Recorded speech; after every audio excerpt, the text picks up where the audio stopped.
Hello everyone, welcome to sleepy classes. आज इस video में हम डिस्कस करेंगे 5 questions which are based on current affairs from the environment part. Environment से related 5 questions हम discuss करेंगे इस वीडियो में, जो कि बेस्ड है इन 5 टॉपिक्स के ऊपर। For instance, gliding frog. Gliding frog अगर आप द हिंदू फॉलो करते हो, if you are writing various exams, तो द हिंदू में से काफ़ी क्वेश्चंस आते हैं। सो उसमें था कि ग्लाइडिंग फ्रॉग एक एम्फिबियन है, राइट। एम्फिबियन होता है जो पानी में भी रहता है और लैंड में भी रहता है ना। लंग्स से भी ब्रीथ करता है, स्किन से भी ब्रीथ करता है। So it is a rare amphibian. Rare का मतलब है आम आपको नहीं दिखता, and it was spotted in Kerala. तो ये एक न्यूज़ अगर द हिंदू में आ रही है तो इम्पॉर्टेंट है ये। उसके बाद पैंगोलिन।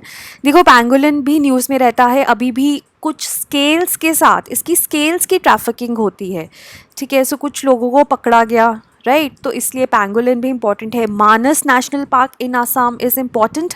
अगेन, बायोडाइवर्सिटी हॉटस्पॉट एक थोड़ा सा स्टैटिक क्वेश्चन है जो कि मैंने इनकलकेट किया है इस वीडियो में। और दिहांग पटका एलिफेंट रिजर्व भी न्यूज़ में था। लेटेस्ट नहीं है, 1-2 हफ्ते पुरानी खबर है, जब national board of wild life ने पोस्ट फैक्टो अप्रूवल दिया था यहाँ पे कोल माइनिंग के लिए, ठीक है। So it was in news, it was a contested move, काफ़ी लोग इसके खिलाफ बोल रहे थे, तो ये भी न्यूज़ में था, ठीक है। सो अब ये 5 टॉपिक्स हैं जिनके ऊपर हम क्वेश्चंस डिस्कस करेंगे। And once you are done with this video, please to mention your score in the comments. दूसरे लोगों को इससे मोटिवेशन मिलता है, आपको खुद को मोटिवेशन मिलता है if you get all the answers correct. और अगर नहीं भी आते हैं तो take it as a learning exercise, इसको सीखने का ज़रिया बना लीजिए, घबराइए मत, ठीक है। सो शुरू करते हैं पहले क्वेश्चन के साथ, ग्लाइडिंग फ्रॉग, ठीक है। और अगर हम बात करें, यहाँ पे मैं बात कर रही हूँ एक स्पेसिफिक ग्लाइडिंग फ्रॉग की जिसका नाम है मालाबार ग्लाइडिंग फ्रॉग। तो पहली स्टेटमेंट है, it is endemic to the rain forest of Western Ghats. अब पहली स्टेटमेंट के करेक्ट होने के चांसेस बहुत ज़्यादा इसलिए बढ़ जाते हैं क्योंकि ग्लाइडिंग फ्रॉग के नाम में ही मालाबार है और वही वेस्टर्न घाट्स वाली ही मालाबार रीजन है। सो even if you don't know for sure, you can actually take the first statement as correct, right? That is how you relate things. दूसरी चीज़ है, IUCN स्टेटस इसका नियर थ्रेटेंड है। अब ये आपको पता होना चाहिए, ठीक है। सो आपको बताना है कौन सी स्टेटमेंट्स करेक्ट है, 1 ओनली, 2 ओनली, बोथ, या फिर दोनों की दोनों ही गलत हैं। लाइक आई सेड कि जो पहली स्टेटमेंट है उसकी सही होने के चांसेस ज़्यादा हैं। अब देखो, ये जो कॉन्फिडेंस है ये आपको तभी आता है इंटरलिंकेजेस बनाने का, रिलेशंस इस्टेब्लिश करने का, जब आपने काफ़ी ज़्यादा पढ़ाई की हुई है। When you have studied a lot, then only you can feel confident about yourself, right? So the correct answer is 1 only, right? Because near threatened नहीं है, इसका status least concern है, right? Though it is a rare amphibian, but still the status is least concern. So it's a rare amphibian which was spotted in Pollard in Kerala. Endemic है ये। Endemic का मतलब होता है सिर्फ western Ghats में ही मिलेगा और कहीं नहीं मिलेगा, ठीक है। अब ये ग्रीन फ्रॉग है। It has a slender body, webbed feet, mostly frogs की वेब्ड रहती है, unusual body positions and is very well camouflaged. Camouflage जैसे गिरगिट होता है, जो उनका बैकग्राउंड होता है ना जिस पे वो है, वो वही कलर ले लेते हैं। सो इट इज़ एक्चुअली अ वे कि आप प्रे से बच सकें, सॉरी, आप प्रे को कैप्चर कर सकें और प्रेडेटर से बच सकें। जो आपके ऊपर प्रे करेगा आप उससे बच सकें, और अगर आप किसी पे प्रे करना चाहते हो तो आप इजीली कर सकें, ठीक है। तो कैमोफ्लाज ये भी करता है। उसके बाद नाम से ही पता चलता है ग्लाइडिंग एबिलिटीज़ हैं इसकी। IUCN status, like I said, is least concern. So this is how it looks. उसके अलावा ना कुछ और इंपॉर्टेंट चीज़ें हैं कि it is one of the largest it is one of the largest mossy frogs. Mossy frog का मतलब है ग्रीन कलर, ठीक है। मॉसेस आपको पता है, जहाँ पे पानी होता है खड़ा खड़ा, वहाँ पे मॉसेस ग्रो करते हैं, है ना। अब ये भी उन्हीं के जैसा लगता है, ठीक है। तो इसको हम मॉसी फ्रॉग कह देते हैं। और दूसरी चीज़, फोम नेस्ट बनाता है। अगर आप गूगल करोगे ना, जैसे एकदम फोम के फॉर्म में, जो आप साबुन का या फोम होता है ना, वैसा ही नेस्ट होता है इनका, ठीक है। तो आपको लगता है फोम है ये, लेकिन वो नेस्ट है, ठीक है। तो वैसे नेस्ट बनाता है। और कैनिबालिज्म भी देखा गया है। कैनिबालिज्म होता है अपने ही स्पीशीज़ के ऊपर फीड कर लेना, ठीक है, सो ये कुछ इंपॉर्टेंट चीज़ें हैं। दूसरा जो स्टेटमेंट है, सॉरी क्वेश्चन है, वो है पैंगोलिन के ऊपर। It is the only scaly mammal on the planet. अब आपको पता है, like I said in the introduction also, कि इसके स्केल्स के साथ लोगों को पकड़ा गया, उनकी ट्रैफिकिंग बहुत होती है। तो लेकिन क्या ये एक लौता स्केली मैमल है पूरी दुनिया का? अब ये थोड़ा आपको सोचने पर मजबूर कर सकता है ये स्टेटमेंट। दूसरा है क्रिटिकली इंडेंजर्ड है, ठीक है। So which of the above statements are correct? One, only, two, both या none? ठीक है, ओके। अगर आपने पैंगोलिन्स के बारे में पढ़ा हुआ है और आपको पता है कि इंडिया में दो स्पीशीज़ मिलती हैं, इंडियन और चाइनीज़, ठीक है, तो आप के लिए क्वेश्चन थोड़ा कंफ्यूजिंग हो सकता है। एनीवेज वी विल डिस्कस, आप अपना आंसर मार्क कीजिए। सो the correct answer is one only. देखो, जब भी मेंशन नहीं है ना, सपोज मेंशन नहीं है कि इंडियन पैंगोलिन है या चाइनीज़ पैंगोलिन है, सिर्फ पैंगोलिन मेंशन है, तो हम इंडियन ही अज्यूम करेंगे, ठीक है। तो ये एक छोटी सी चीज़ थी जो मैं आपको बताना चाहती थी।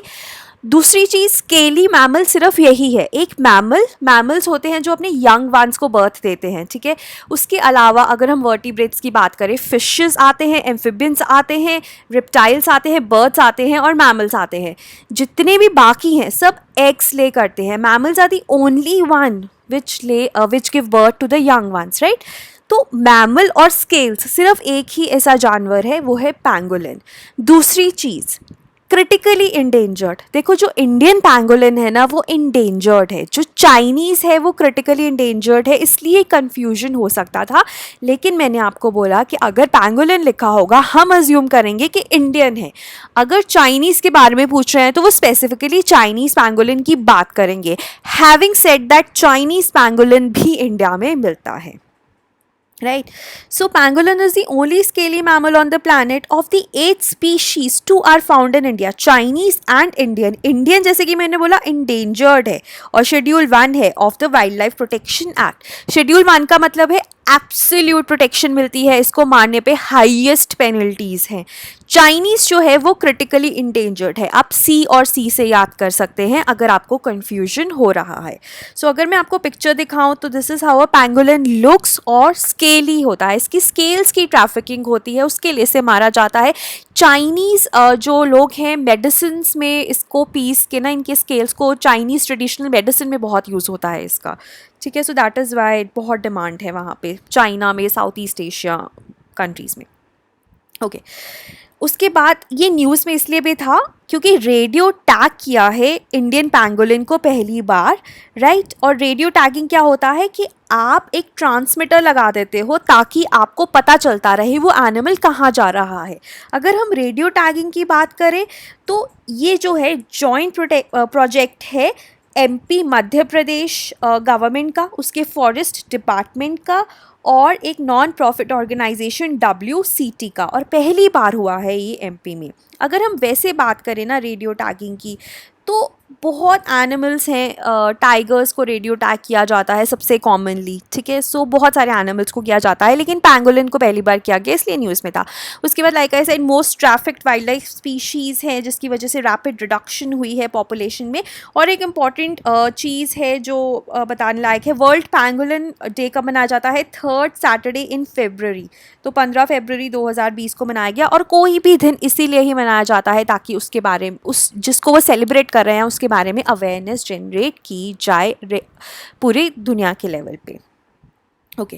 Third question is regarding Manas national park.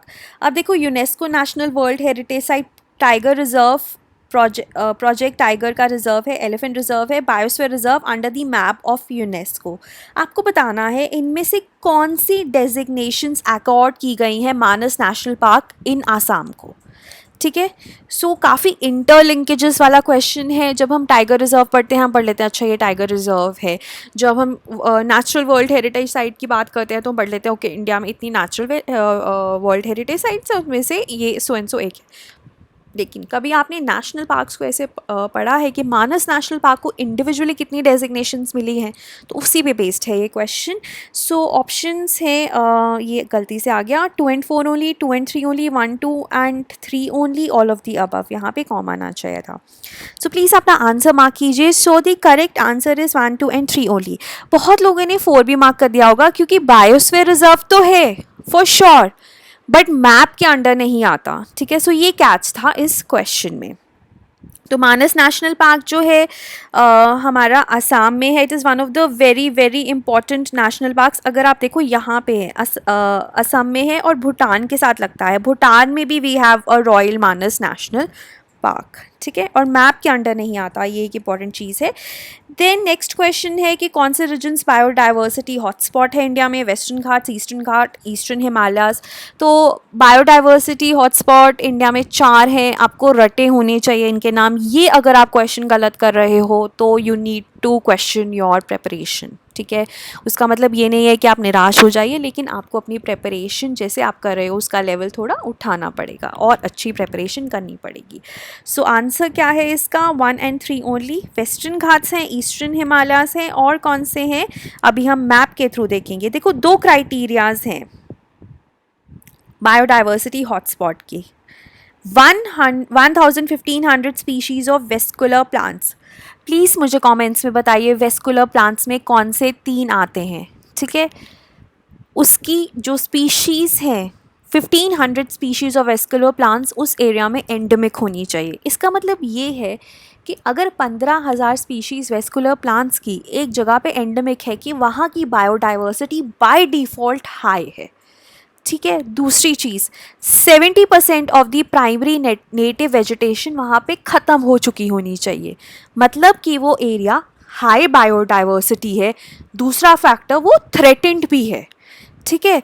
सो जब ये दोनों चीज़ें मिलती हैं तो एक हॉटस्पॉट मिलता है कि बायोडाइवर्सिटी बहुत है और वो थ्रेटेंड भी है, तो हमें उसे प्रिजर्व करना चाहिए, ठीक है।